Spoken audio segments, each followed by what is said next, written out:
Pakistan peoples party के मरकजी रहनुमा सेनेटर शेरी रहमान की ABN न्यूज से खुसूसी गुफ्तगू हुई। शेरी रहमान ने कहा कि जिनकी तनख्वाह 30,000 नहीं, उनके बिल 30,000 आ रहे हैं। लोग बिल आखिर कहां से देंगे? ये कह देना कि अदायगी किस्तों में करें, वो भी एक जुल्म है। हमें कोई ऐसा रास्ता ढूंढना होगा, चाहे ऐसे स्लैब्स बनाएं जिसमें अशराफिया पर ज्यादा टैक्सेस डालें। सुनने में आया है और टैक्सेस आएंगे। 10 सरचार्जेस पहले ही लग चुके, उनको क्या कहना था, आइए देखते हैं।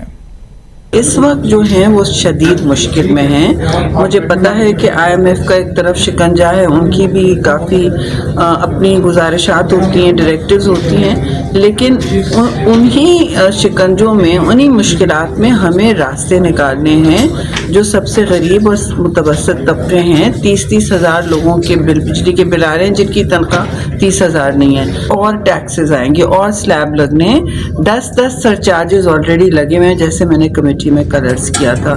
तो 10 सरचार्जेस, ये सरचार्जेस कहीं और डालें सारे, क्योंकि ये फिर एक गैर प्रोग्रेसिव टैक्स बन जाता है और इसमें अवाम पर सबसे ज़्यादा बर्डन होता है।